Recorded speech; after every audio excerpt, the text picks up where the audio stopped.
What's up, everyone? This week we are releasing our episode of Ungroundable with Lisa Schwarz for the holiday week. We had a great time on Lisa's podcast, and so we're releasing it on our channel here as well.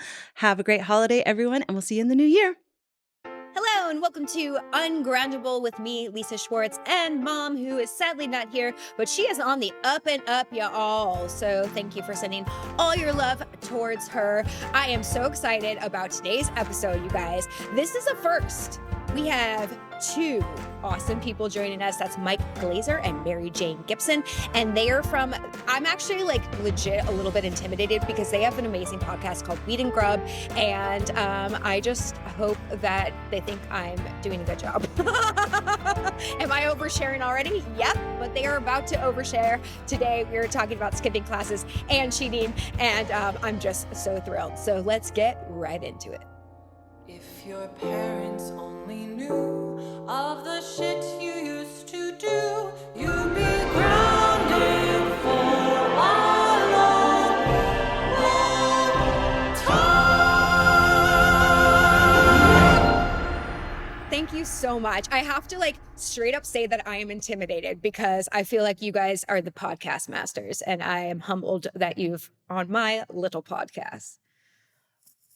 Wow, I'm so excited to be here. This is freaking awesome. Thank you. Yeah, I just think you guys are great. And I am just in awe that you're able to take a passion that sometimes has such a stigma against it and just do it. And it brings so much joy and like love and light to it. And I think that's awesome. And you're making careers out of things that you love and ways to connect with people. And I think that's beautiful. Wait, are you talking about weed or arguing about sandwiches passionately? Which one are you talking about? Honestly, both. What's the main sandwich argument? If a hot dog's a sandwich? Well, that's a good one. We were actually looking today on Twitter because the apple emoji, like there's two different burger emojis, and one of them has cheese on the bottom bun. The Google emoji for a burger has bun, cheese, burger, tomato, lettuce, bun, which is just categorically wrong. It's crazy. What is that British? Yeah, maybe. Like, Silicon where did that Valley come style. from? I don't know. Yeah. They were all microdosing and they just decided to like switch it up, I guess. Just to start this conversation? Or is there like somebody that's really passionate about such a thing? Cheese on the bottom? Who would be passionate about that? I mean, clearly somebody is, right? Mm-hmm.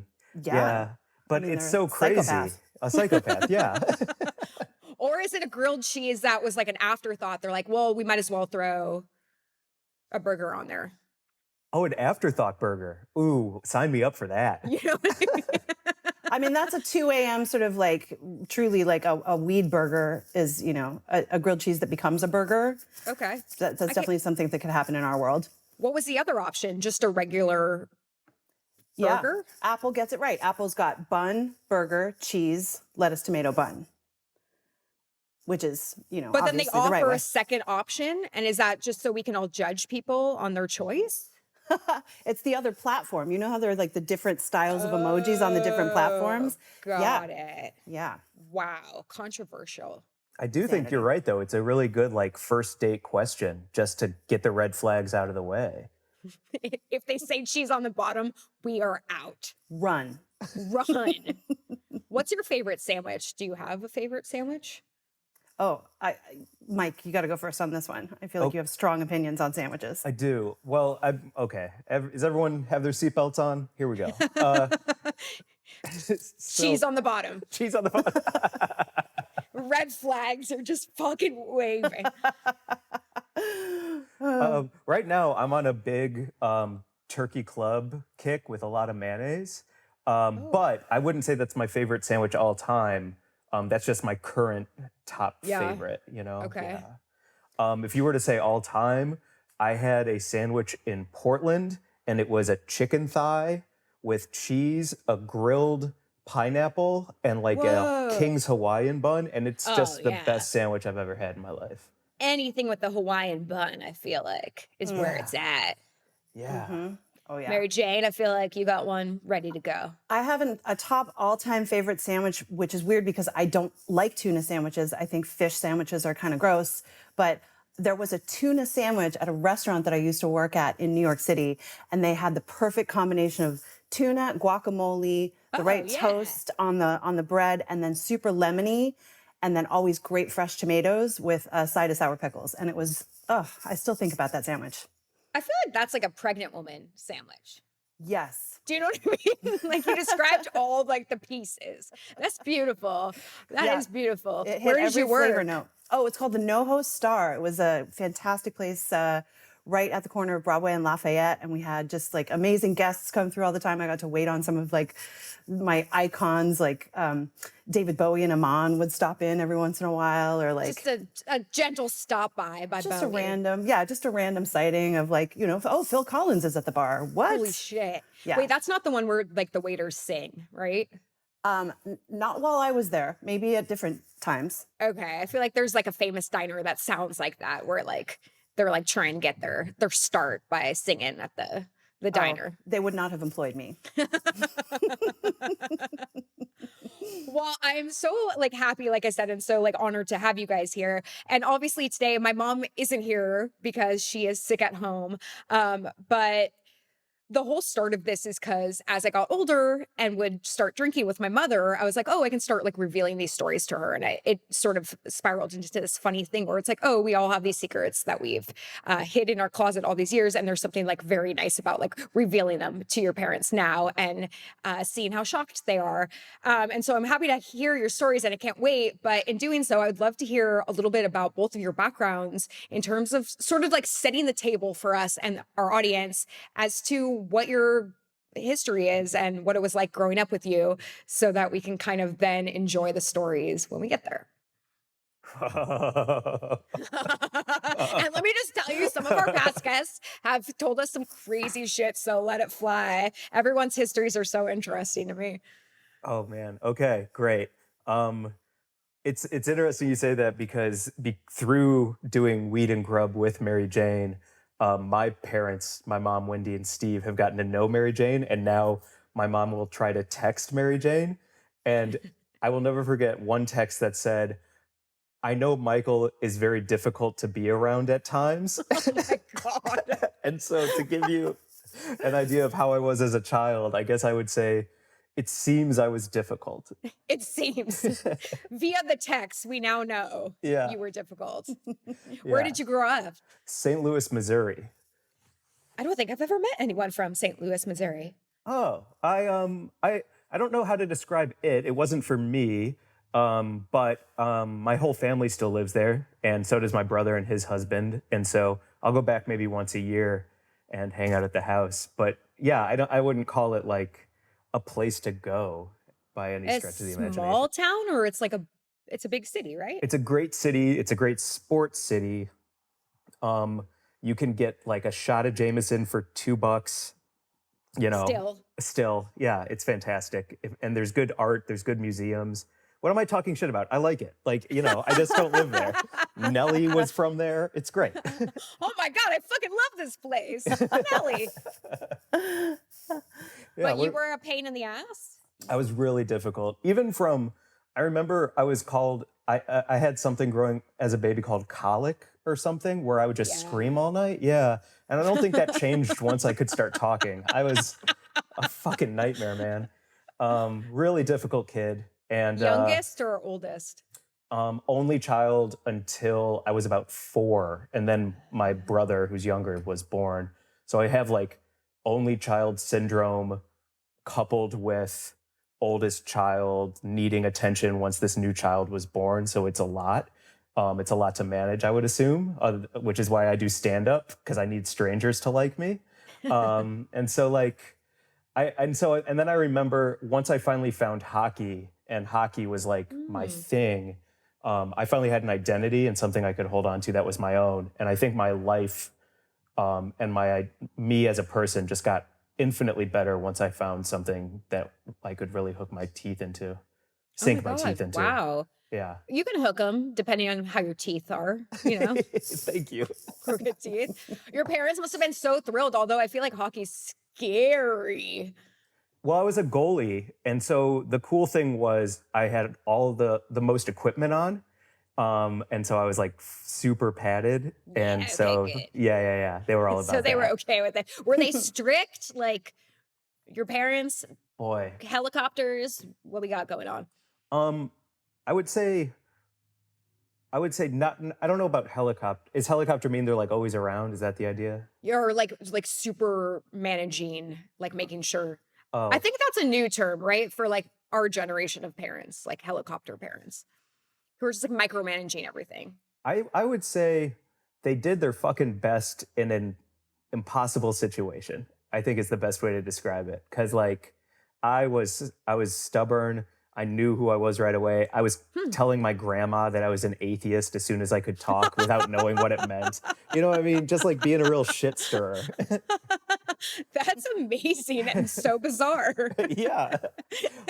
Okay, this is I've told this on our podcast Weed and Grub, but like the first time my parents left me alone and they went out on a date and I was old enough to like be alone for an hour, I took an egg, I cracked it in a bowl, I mixed it with red food coloring, and I laid it on the ground and then laid next to it in front of the garage door so that they thought that the first time they left me alone, I fell and split my head open as a prank. Fucking great. Fucking Great. crazy. Were they freaking out? Oh, I can still hear my mom scream to this day, and I'm like cackling like it's funny. It's just, yeah. Scarred for Okay. life. Oh my God. I think I sort of get the image, and I can only imagine what stories that you have. Mary Jane, where are you from? I grew up in Newfoundland off the east coast of Canada. Whoa. Yeah, it was a great place to grow up. Really remote, like the cops don't have guns, no locked doors, seals and icebergs, Is it still like that? Very much so. Yeah, whenever I go home, I'm just blown away by how cool it is. It's an incredible place if you ever get to visit. I grew up in St. John's, which is the quote unquote big city, which is still small. So yeah, it was an awesome place to be a kid. When did you leave? As soon as I could. I got out when I was 16, and I Oh, moved right to whoa. Montreal, and then I've never moved back. But that's where my mom still is, and I love going back. It's a fantastic place. It was like a great place to run around and get into trouble without getting into trouble. Like when I was really thinking about the stories that I wanted to talk about, I was like, I did some crazy things that I think if you had gotten up to in a bigger city with more sort of peril around every corner, I probably would have had different endings to a lot of those stories. But Absolutely. they weren't bad stories because I was in an awesome place. Also, I feel like times are so different now. Like our childhoods were very different as opposed to what these kids are allowed to do now. Like our parents would Totally. just let us run around on the streets and walk places by ourselves. And like, unfortunately, that's just like not really the case now. So different times. But do you have siblings, and tell me about your parents a little. Yeah, so my sister was 11 years older, so she was out of the wow. house by the time I was 5. So we both kind of had like only child existences, but then we're very, very close later in life. And my mom and dad were really both kind of brilliant and interesting academics. My dad was a fisheries scientist and my mom is a writer and editor. And so they were both like very busy with their own pursuits all the time. So I was really left to my own devices a lot of the time. I think because we were in kind of a safe city, and also because they weirdly trusted me to, like, I remember going fishing when I was 8 years old all by myself, like walking down to the river with my fishing reel and catching a trout and bringing it home to like make my dad proud. Wait, what? That's like the most like old school, like, you know what I mean? Totally. It was so like, that was currency in my family though. It was like, if you could make yourself useful in like an interesting way, that meant that you were valuable. And that was like my sort of like quest for being liked all the time, was like, memorizing the scientific names of creatures, or, I just really wanted my dad's approval, and he really only cared if you were talking about fish. So I grew up in that kind of like very fishy biological environment, and then went into the arts and was a huge disappointment in many ways. But I mean, I feel like we all are to Yeah. our parents. That's a common thread. Oh my God, you're fascinating. You could write a whole movie about your childhood. I feel Oh like my that's goodness. something that'd be a great Hallmark movie. yeah, definitely there are some great movies that have come out of Newfoundland, and I feel like there's room for more stories, because it's really like an island nation full of, these rugged people who all really care about each other. I don't know if you've seen Come From Away, the musical Come From No. Away that was after No. in the wake of 9/11, a bunch of planes landed in I Newfoundland. did see Come From Away. Yeah. Oftentimes I'll see things and not remember. That's So that's where I'm from. Like that's the community, the sense of sort of like taking care of one another in order to so that everyone can thrive. Like it's a really beautiful place. wow. And you both like the common theme I'm feeling is like you both were a little bit ahead of your times and like grew up a little fast or at least had that mentality. I wonder if you guys connected in some weird way on that. Like just the way both of you sound like your childhoods, you were both kind of like ahead of your time a little bit. Old souls? Is that what they call old souls? Old souls and maybe like fiercely independent. Yeah. Where it's like I'm just a bull with my head down, charging forward, and then do you want to run next to me? Great, like let's run next to each other. That kind of feeling, and I think that's where I also connect with Mary Jane because I'm sorry I'm pimping you into a story, but because it's as this is being recorded, it's near Christmas time, and I surprised my family with a huge ice sculpture of a NASA Yes. rocket outside of my house on Christmas morning. It just said NASA, and it was a rocket. It said Happy Holidays from the Glazers, and it was this huge ice sculpture. And one of the first times Mary Jane told me a story was about her dad giving the best birthday present I've ever heard to her sister for her front yard. So we have these like awesome parallels. If you want to say it, it's not my story. Oh, so my dad, like I said, was a fisheries biologist, and he had gone on a research mission in the Sargasso Sea, and he brought my sister back a 6-foot blue shark as a specimen for her to dissect in our front yard. And my sister was a shark biologist, and so she was so excited. I think it was like her like 13th birthday, and she had this 6-foot long shark that rotted in our front yard while she slowly dissected it over several months. Shut the fuck up. Is there a picture of that somewhere? Somewhere, yes. That's fantastic. Were your neighbors like, what the fuck? Or your community was like into it? I feel like they were kind of into it. Like it was definitely, I remember like the house that we grew up in just had all sorts of like weird dead stuff in jars, and around every corner there would be like a vertebrae from a giant beast or something. It was like they were kind of into it. Yeah. Oh my God, you guys. I'm telling you, like, just hearing about people's childhoods, you always just assume they're just going to be like kind of normal or not normal, but just kind of white bread. And I'm always just so fascinated. And maybe it's an artist thing. I'm not sure, but these are fantastic. How did you all get into weed? And then I'd love to get into the stories, but like, one, how did you get into weed? And two, do you think it's obviously added to your life in such beautiful ways, but do you think your personality type benefits even more because of it? Definitely, it's enhanced my life in every possible way. I mean, it's given me my career. I write about weed for, a bunch of outlets, Rolling Stone and Vox and other places. And, I started out at High Times magazine. So it's given me my career. It's given me my podcast with Mike. It's made so many of my connections with some of my favorite people on the planet. It's helped me overcome a lot of behavioral sort of like anxiety issues. And it certainly helps me sleep, all of that kind of stuff. Yeah. And just helps me relax. I love connecting with people at parties over a joint. It's the greatest. But I came to it kind of late. Like, even though my name is actually Mary Jane. I know. Come on, it's perfect. My parents were very, very strict about any kind of drug use. And so there was, zero of that in my house growing up. They were definitely not hippies. And so when I started sort of experimenting when I was a teenager, I really had to keep it sort of very, very on the lowdown. And then when I found it later in life as sort of this connector and like fun recreational substance, I was like pretty careful with it because it didn't always work for me, because I feel like, especially this is my experience with a lot of women, we're expected to do like giant bong rips and then be social.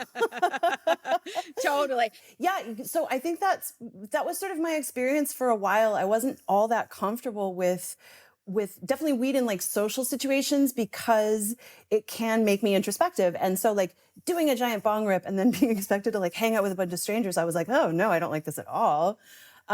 But I could see that it worked for other people around me. And so I was really moved to keep trying. And then when I discovered when I moved to California, and this is the fantastic thing about legalization, is that like you have the option to look for consistency and lab testing, all that kind of stuff where you can really dial in your experience. And I discovered, okay, I actually like really high CBD outdoor strains or what, low dose edibles, all this kind of thing. So like when I figured out my situation, it became a daily part of my life. And that's kind of right around the time I met Mike.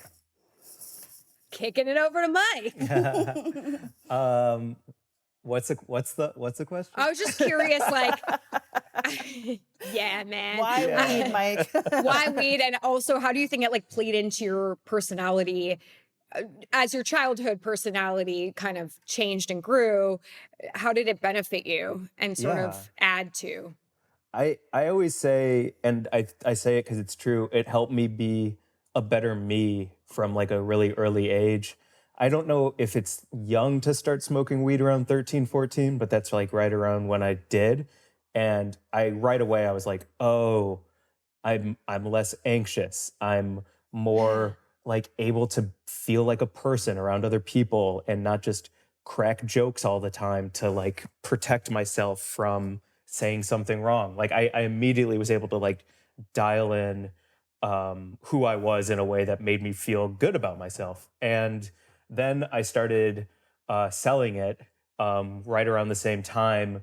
I can't remember what the working ages are in Missouri, but I was working at a place called Emo's Pizza, the Square Beyond Compare. Shout out to Emo's. And I was like I was a register guy and a pizza cook, and then I would sell weed out of the back. Perfect. Yeah. Just this all lines up. Yeah. And then Kevin Smith like walked by and was like, I think I can write a movie about this kind of shit. Yeah, exactly. But the thing is, and I would have told this tale today on the show, but what started happening was I started selling more and more weed, smoking more and more, and I ended up getting caught by my parents because a guy came up to my fucking house after school one day, knocked on the door, and asked for me. And then my mom was like, who are you? And it's like, oh, I'm a friend of Mike's. And she's like, I've never seen you before. And he's like, oh, well, like, blah, blah, blah. He didn't even go to our fucking school. Like, just word got around. And then he's like, yo, can I get a whatever he said loud enough that it came into the house? And I had to be like, get out of here and pretend I didn't know. And then they sat me down and they were like, look, we know whatever you're doing, if you want to say what you're doing, and we would like you to stop doing that. And so I've gotten caught more than I've gotten away with anything in my life. And maybe that's a good thing, Maybe that is a good thing. Your parents like had a good eye on you. Yeah, I think so. So did you make a lot of money though before then? Yo, cash is amazing. I love cash so much. Because then in college, we would one of the places I went, opium came through there a lot. And so like all my friends and I would make this side money selling opium, and like that's how we would pay for everything. And that was what like school was that? Okay, should I say yeah, who cares? It's called Truman and then Southeast Missouri State are the two schools I did that at. Southeast Missouri State more. But yeah, like it's always been good cash, and I'm pretty lucky to have not gotten in the kind of trouble that I think we're all aware of that you can get in for something that should be federally legal. So, but yeah. But I would also say like, having smoked since 13, 14 years old, all the way to today, I've also taken massive breaks away from it to like reset my system because I don't want to use it as a crutch. I'd rather use it as a tool. So I try and be conscious about the way I use it as well. So I'm not just like waking up and getting stoned 24/7, because I don't think that's beneficial either. Yeah, interesting. Also, guys, what about our weed dealers in college? What are they doing now? I'm like worried about them. Like, what's Dave doing? You know what I mean? Like, Dave, what is Dave up to? Is he okay? How does he make money? Where is Dave? What state is Dave in? Dave is into NFTs. You know that motherfucker's into NFTs. He is a crypto mover and shaker. Oh my God. I mean, what is Dave and the family? I went to school at UC Irvine, and so I don't know if there was that many drug dealers down there, but we found Dave. Yeah, Dave's still killing it on the what we now call the legacy or the traditional market. He's crushing it. Also definitely into crypto, as Mike says. Into crypto. All right, I'm gonna follow up with Dave. I'm gonna figure out how to find him, and I'll let you guys know. That's one of the things about legalization that's so wild is that it has not done what it set out to do, especially in California. Like that whole traditional market still very much exists. It is? It Yeah. does? Mm-hmm. Really? Why? Because it's cheaper? Well, because the legalization really messed it up. Like they came in with all these crazy taxes and regulations and made it impossible for all the people who built the industry to actually participate in said industry. So all those people were like, well, we're just going to keep doing what we've been doing. And they're still doing it. Should I start buying from Dave again? He Yes. probably has better weed than the legal stuff. Okay. Guys, thanks. Thank you. But as I said, lab tested and regulated is, really the way to go. Yeah, totally. And Dave.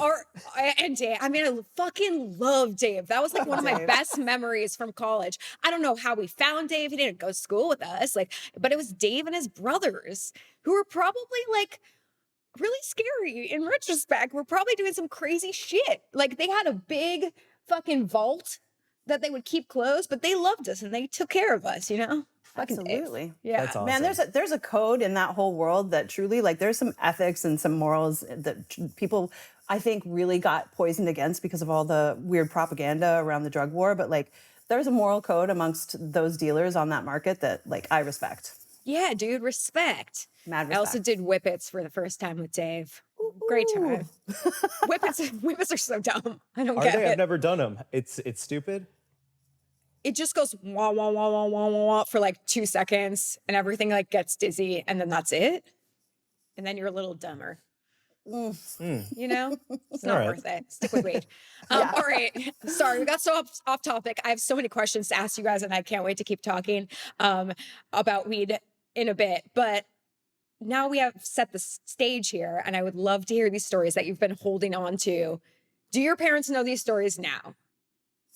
No, Really? not in my case. Would you feel comfortable telling them? Yes, I think so. Yeah. Okay. Like, I think to some degree my mom knows a little bit, but not the extent. Let it out. Yeah. I feel it's therapeutic now. Ooh, okay. So I was like a Release. I was a super nerd. Obviously big time people pleaser, like catching trout to make my dad proud, like trying So to sweet. I was like really concerned with grades and all that kind of stuff. And then when I hit, that critical like 13, 14 period of my life and I had started doing plays and I was kind of hanging out with a different crowd, I just got really awkward at school. And then the people that I had really liked at school that I had been friends with up until that point kind of turned on me. And Oh. I don't want to call it like bullying because I don't think it was necessarily like they were actively trying to make my life worse, but they just kind of cut me out. And so my reaction was to stop going to school, and I ended up in grade 9. So my parents would go to work and I would like leave the house with them as they went to work. And then I would turn around and I would go right back to the house and I would hide behind the couch in the living room all day long, reading books and eating snacks. And then at like 2:45, I would leave the house and I would walk down the block and then I would pretend to be coming home from school. And I did that for a total, I think I tallied it up at the end of grade 9 and I had missed 13 weeks of school. Oh my God. Wait a second. The school didn't say anything? Not really. Like, I'm not sure how I exactly slipped through the cracks, but it was this very weird, like, so in where I'm from in Newfoundland, the grade 9 sort of like there was a junior high, grades 7, 8, and 9, and then there was a high school that was grades 9 through 12. So you could either be at the junior high for grade 9 or at the high school for grade 9. And they didn't necessarily know where you were. And I was also in a French immersion program, which was another layer of like, sort of like they weren't necessarily keeping track of the kids who were in that program. So I just kind of like slipped through the cracks and managed to turn in all of the necessary like papers and tests and do what I had to do to sort of pretend that I had been there, but they didn't really notice that I wasn't there. Oh my God. This is like every kid's dream. Yeah. You fucking got away with it.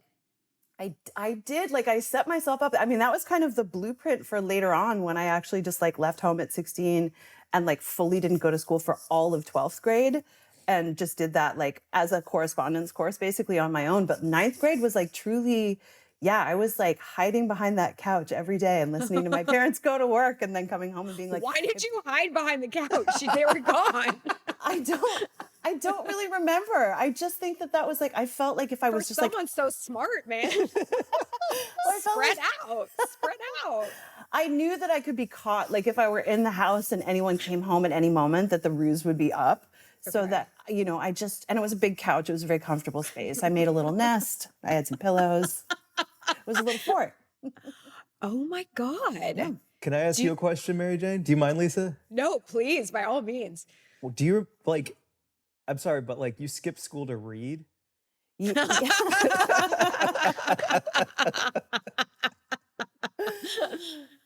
Yeah, Yeah. I did. I loved reading books and I didn't want to go to like that weird, ninth grade classroom with those girls who really made me feel bad about myself. There was also an army of Nicoles that I was trying to avoid. There were 5 Oh, girls yeah. all named Nicole, but they all had different hair and they all spelled Nicole a different way. It was like truly alarming. And so I was this kind of like shy, weird theater kid who, I had been a nerd, but like I wasn't nerdy enough for the nerds anymore. And I wasn't cool enough to be a Nicole. And I had been athletic, but I wasn't athletic enough to be a jock. Like I was just in that weird sort of interim, and like that sort of period of my life, I totally went to ground and I like figured out who I was. And I did emerge, I think, like really knowing a lot about myself at the end of it. But yeah, I read books behind the couch, specifically like adult fiction that was a little too sexy for me at that age. Yeah. Okay. Mhm. Oh yeah. That makes this a little cooler, if I'm being honest. Yeah.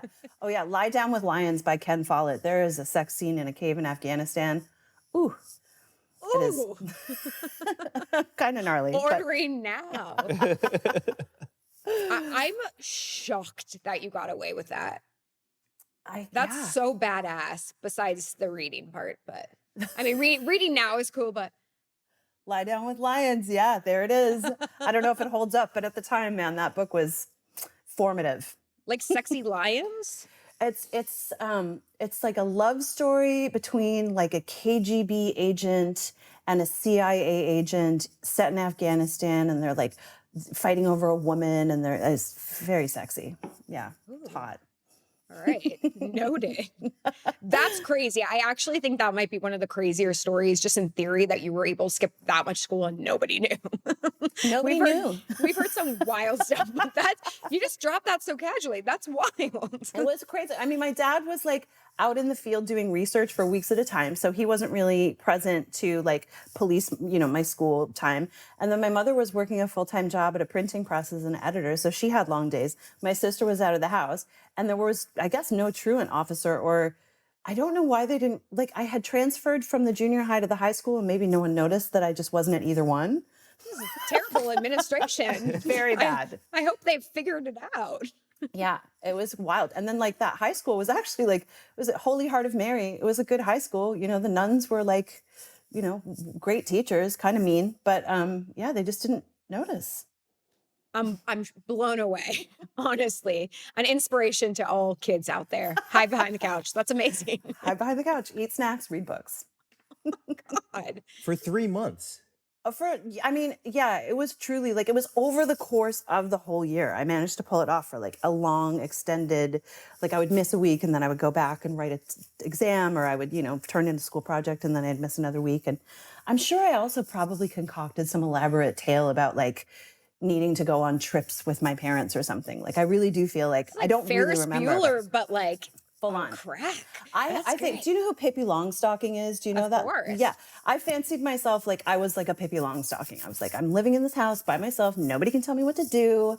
Instead of the horse, it was just a fish outside. Exactly. That your dad brought your sister. Yep. That's a great movie, honestly. Yeah. Should think about writing that. She was my inspiration. I loved Pippi Longstocking. Me too. All right, Mike, did you skip school? Man, I got expelled, but so they made me skip. What'd you get expelled for? It was senior year of high school, and we all did like the seniors every year go to a baseball game. Like the school pays for you to go to a game, and they put you in a bus and you go to see the Cardinals. And so, of course, before the school day starts, we all met at my friend's, and we all just took as many beer bongs and bong rips as possible, right? And then you get to school, you keep it together for 20 minutes, you get on the bus, and then you're fucked up messed up at a baseball game. And it's the first time I had ever tried dip. I'd never tried dip before. And I was it knocked my socks off. Like, I don't think I could do it again, honestly. It really messed me up. And it messed my friend up so much that he ended up projectile puking all over strangers in front of us. And then the teachers came over because he's a mess. And then he narked on everybody. Like, he just took down the ship like it was the Titanic and he was the iceberg. And then so we all got expelled. And then they tried to get me to say whose house we were at. They were trying to get even more. And I was like, senior year, like, you're all meaningless to me. I'm out of here. Like, and so I just took the expulsion and played basketball. Yeah. It was great. But, you know, Mike, I remember my dad crying in front of them, being like, he's not going to get into college. I was like, I'm getting into college. This is not, what are we talking about here? Like, you know, stop it. Just relax. But what about your lacrosse scholarship? It's not going to happen. Who cares? So I got expelled. So, but the really nice thing, I had a really good group of friends around me. And when I got back from being expelled, they all wore T-shirts that said, like, welcome back, Mike, on them. And like, so like, it felt really great. I felt really good. It worked out in your benefit. Yeah. You're the man. Yeah. Sounds great. So, yeah. But I wasn't a school skipper. I was actually too scared. I did bad, crazy things, but I also was like, it was really important to me to feel like a good person. And so, you know, I think I think it's complicated. Like, the two stories that came to mind, one is, I guess, a little less interesting. I just cheated my way through math so bad Same. Yeah, right? Math's fucking hard. Yeah. Well, two things. One is, his name's Mr. Chazen. He had an affair with a girl in my class. That was a wild Dude, that's more one. common than not. Did you? Right? That's crazy. Yep. There's a teacher and a student that are now married from my high school. Oh my God. Fucking married and like have a family. Like, and it like, I guess teachers aren't that old. Do you know what I mean? Like, was your teacher Mr. Chasen? Oh no, like, you could see that he was clubbing the night before on like a Sunday, and he came in wearing his clubbing clothes for sure. Yeah. Yeah. Did everyone know they were hooking up? Once the rumors started, it was like, it had already been going on, I think, for quite a while. And I don't think she apologized. She was like, yeah, we like each other. You all need to grow up. I'm out of here soon too. Like, and so I cheated my way through math all high school. But the part that I was really bummed about, I think his name was Mr. Linneman or something. Really good teacher. He let me sleep through class. You know those calculators? TI 83, baby. The fucking 83s. Mm-hmm. Did you write the answers on the back of the... You fucking know it. Yes, you do. Dude, it was the classic move. Mm-hmm. Yeah. Wow. Mary Jane, do you know the 83? Yeah. The 83. I That think shit so. was expensive and complicated, so I'm glad we got the best use out of it. It was like $100. Yeah. It was like $100. You know what's so funny? We had another guest on the podcast who also used that method for cheating. It was very common. Yeah. Oh my God. Well, like, you know how you pretend to sleep and then you slide it open and see the answer and then you wake up? Like, you don't sleep during a test. Like, he's not an idiot. And then one time, I taped a $20 bill to the back of the test and just wrote, between us, would love to pass this, and just taped a 20 to the back. And then when he handed the test back to me, I was like, 20's probably gone, probably got it. And I got a D and the 20 was on the back. Like, he just never said anything to me. I was like, all right. Wait, that's so brilliant that you try to bribe your teacher. That's like next level cool, honestly. Take some major stones. Sincerely. Like, I just wanted to get out of there. Get out of there. Never got caught though, huh?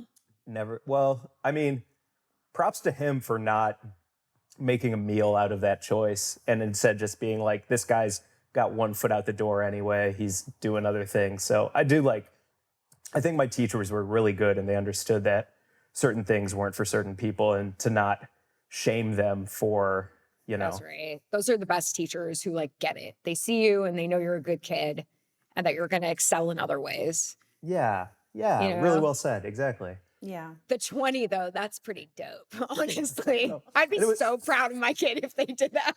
I think that's so cool. I probably like sold somebody a gram and then was like, I'm going to flip this into my math grade or some like Oh crazy. my God. Wait, you were selling $20 grams? Uh-huh. Wow. Good for you.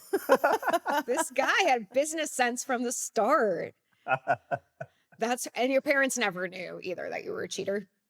No, never. Because I like grades were so important to me.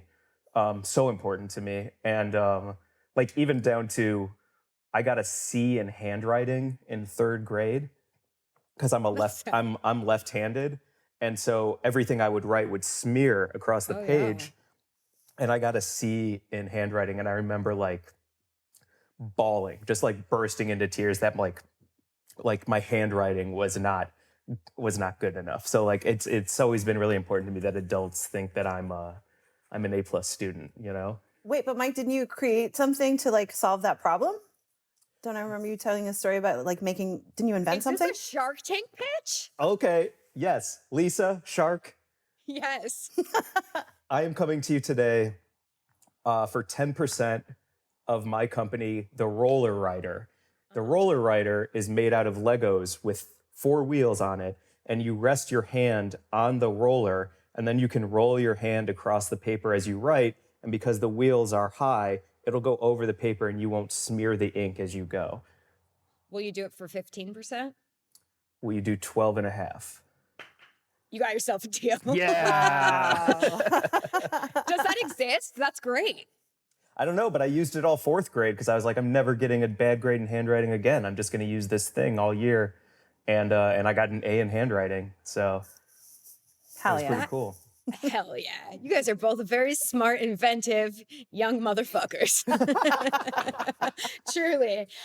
We're going to take a quick break and we will be right back. I want to hear some more stories. And also we have some fan submissions of stories that they've been holding on to. And so I would love to hear your feedback on that. Be right back.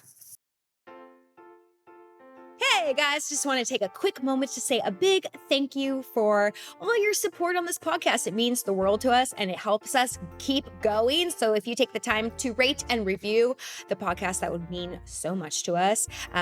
Be honest, tell us what you think. But if my mom was here, she would say, but be kind. Also, we're about to share some stories. Do you want us to read yours? Well, come share your ungroundable stories with us over at ungroundablepodcast.com.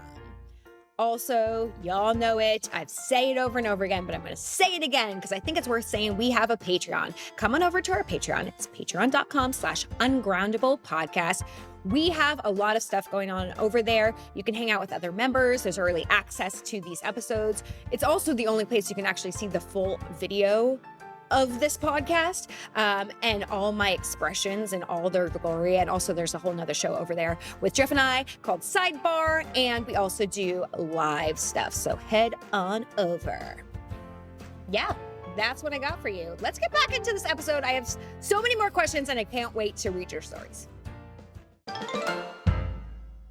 All right, we are back and ready to jump into some fan submissions. I like to preface this by saying I never read these ahead of time, so I never know what we're getting ourselves into. So let's do this. Here we go. And story number 1. I found my brother's weed in his room and smoked it with my friends. When he noticed it was gone, he got so mad at me, but he couldn't tell our parents or he'd get in trouble too. Dang. Typical brother. Well, you guys both have siblings that are a little bit more far apart. Did you experience stealing of each other's items or doing bad things with your sibling? I was lucky enough to have like a very cool sister who married a guy who smoked a lot of weed and was one of the first people that I actually smoked a joint with. So That's nice. I love that. Yeah, it was great. It was like a really cool sort of way into, because it felt like I was doing it with like a responsible grown up, even though he was probably Totally. just like 22 at the time. Yeah. Absolutely. Mhm. Mike, That's did awesome. you and your brother party? My brother is it works in special education, runs marathons, and loves Disney. He's not big on. He sounds perfect. Yeah. But I would hope that that person maybe gets to smoke with their brother, because I do think it's a good way to bond when you both can, like put on some music and sit outside and eat some chips and dip and, And kick just it. go there. I don't Yeah. know if I've ever smoked with my brother, but I have smoked a few times with my mother, and that is a trip. I mean, she's not the best with weed. I wish she was here to tell you her stories. Like I think she doesn't know her like limits, and so she freaks out. But we've done it a few times, and it's hysterical. It's a great way to bring family members together. That's That's so awesome. fun. Also, I Yeah. would say to your letter writer, like it's never too late to replace that stash, like it's do a good deed. Do a good deed and like Yeah, meet me by the dumpster. I got Yep. you. Let's go. I truly love and appreciate that. Yeah, give it back. It's never too late. It's a great Christmas gift. yep. Next, I used to sneak into my local movie theater before there were assigned seats. My friend would buy one ticket and go inside. Then she'd announce herself to the ticket attendant that they needed something from their car and they'd be right back. And then she would hand the ticket and then we'd walk back in separately. My friend would let right in since she was recognized, and I would flash the ticket and then I would had to hop out of it. Sometimes, these submissions, they don't quite make sense, but I think I get the theory where they buy one ticket and then do the pass off, which is a good move. Brilliant. Absolutely. Yeah. Did you ever do the staying in the movie theater and walking to the next movie? Buy one ticket and movie hop? Always.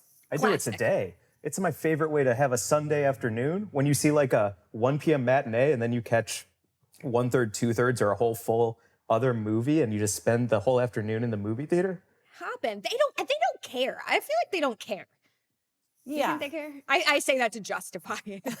I mean, it's just teenagers now. And I also feel like movie theaters are so like vacant because of COVID. So Yes. they're just happy to like have you there if you just keep buying concessions. I will say that's how I saw Blair Witch, and I had not heard about Blair Witch in advance, so I was totally traumatized by that movie because I thought it was real. Yeah. Real. And I was so freaked out. I slept with the lights on for maybe a month and didn't go camping for a very long time. But scary. yeah, that was, yeah. I was like, what's happening? Yeah, I'm trying to think of there were so many scary movies. I wanted to share like two things. One is, if for this listener who submitted this, I don't know if you know, but a Subway sandwich is the exact size of a hoodie pocket. And so that's also a real fun thing to do is to like sneak in a whole foot long. Yeah, it's a beautiful design. And so you can sneak in a whole Subway sandwich if you want. Wait, that's awesome. One of my favorite rituals with Mike is whenever we've like had a Weed and Grub day together, then we'll walk to the Grove, we'll eat an edible on the way to the Grove. Just as it kicks in, we'll pick up some food at the farmer's market, and then we'll go and we'll settle in our seats in the movie just as the edible kicks in. And it's truly like a spiritual experience. What do you get at the Grove to eat? Fried sushi. I Say didn't what? know. I know. Where is it? It's in the farmer's market? It's in the farmer's market. I can't remember the name of the stand. I will find it out and I will send it to you because Please. truly, if you've never had it, there is a fried roll that they do, and not just like a crispy roll, but Not like a tempura moment, like a Nope. fully fried. like a fully fried roll. And I always crave like fried chicken or, like those yummy, crunchy, battered things. Fried sushi feels like I'm doing something good for myself when I'm really not, but it's like, oh my God. What's your go-to, Mike? I'm a AMC Premium Stub member because I love popcorn so much. I'm a popcorn freak. So I get that big extra large with a ton of butter. Might even get a refill depending on how long the movie is. How does your stomach handle all that popcorn, man? So poorly. Yeah. So poorly. I love popcorn, man. It always hurts so bad. Yeah. Yeah. It does. Oh, and also, Mary Jane, will you talk about the guy who snuck in the whole box? The pizza? Yeah, that was great. When I was living in New York, and my boyfriend at the time really tried to pull a chivalrous move, I would call it. He tried to sneak in an entire pizza strapped to his back like a Ninja Turtle. With like a jacket over? And it was like, grease was like running down his, Oh. it was like, it didn't work out. We found out we were not allowed to bring the pizza in. But I just thought, I was like really impressed. I was like, this might be marriage material, It didn't work out, but. I was going to say, like, did you end up marrying him? I didn't end up marrying him. Reader, I did not, but I thought about it.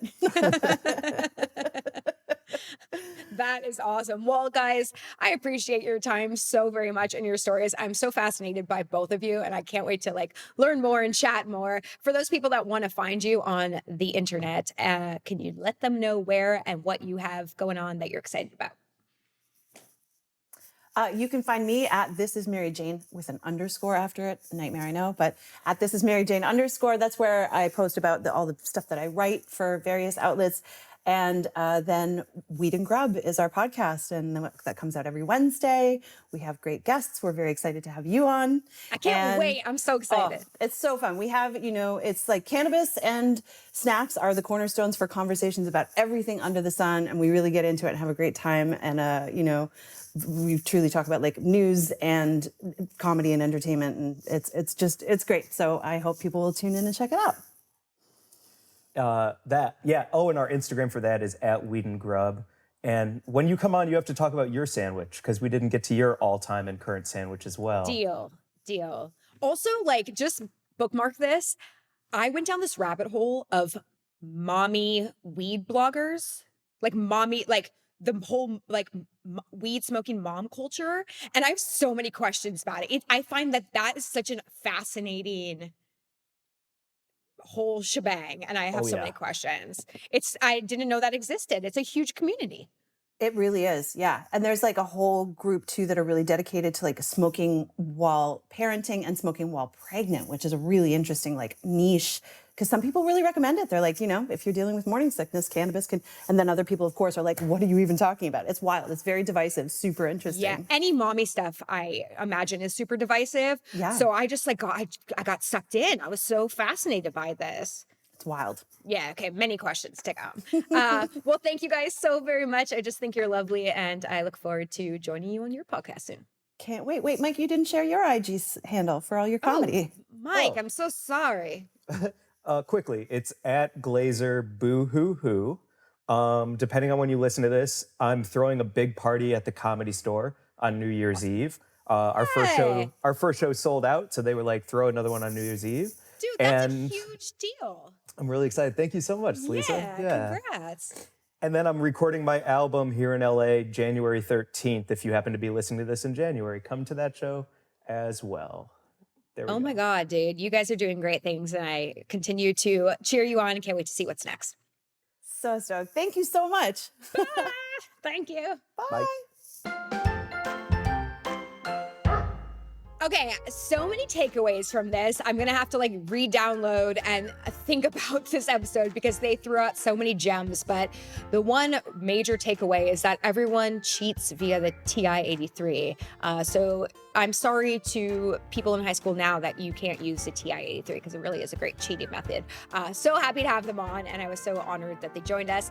How did you guys like the show? Let me know. You can come chat with us and our Fun Human Content podcast family over on Instagram and TikTok at Human Content Pods, or you can directly contact us on the website, like we mentioned before, ungroundablepodcast.com. Today, we are giving a shout out to a listener who took the time to leave a comment over on YouTube. Guys, I put YouTube clips up every Monday. You know how to get there. Make sure to like, subscribe, and leave a comment. So today, we're doing a shout out to Alex Whatever on YouTube. And this was in response to the Carl T. Wright episode. I mean, Carl T. Wright is always right. I love that man so much. This is one of my favorite episodes so far. I died laughing so many times, but I'd love to hear what the stepfather's reaction is now as an adult. I would love to hear that too. Like, did he suspect something or does he not even remember it? Insider answer to that, if you watch that episode, I think that he knew the whole time. Not insider, but like that's my assumption. Anyways, guys, yeah, that's over on YouTube. Thank you for taking the time to leave that review. And if you guys leave a review, I might read yours on the next episode. Like I said earlier, Patreon, we're over there. We're doing cool stuff, exclusive live hangouts with me and my friends, so much more. Patreon.com/ungroundablepodcast.com. Not .com. Is it .com? Yeah, I guess there is a .com on it. I'm losing my brain. Okay, today we're doing a Patreon roulette, and we are giving a shout out to Bill Andre for joining our Patreon. Yes, Bill, love you. Thank you so much for joining. Means the world to me and my mama. Well, that's it for now, guys. Thank you so much for listening. I'm your host, Lisa Schwarz, and Mom Schwartz will be here next time, I do believe. Special thanks to our guests, Mike Blazer and Mary Jane Gibson. Our executive producers are me, Lisa Schwartz, Aaron Corney, Rob Goldman, and Shanti Brooke. Our editor and engineer is Jason Portizo. Our music is by Omer Benzvi, and our theme song is performed by Leah Donovan Jones. This is Ungroundable with Lisa Schwartz, and it is a human content production. Ba-dum-bum-bum! Yeah! Now I'm ready to get high and eat some food.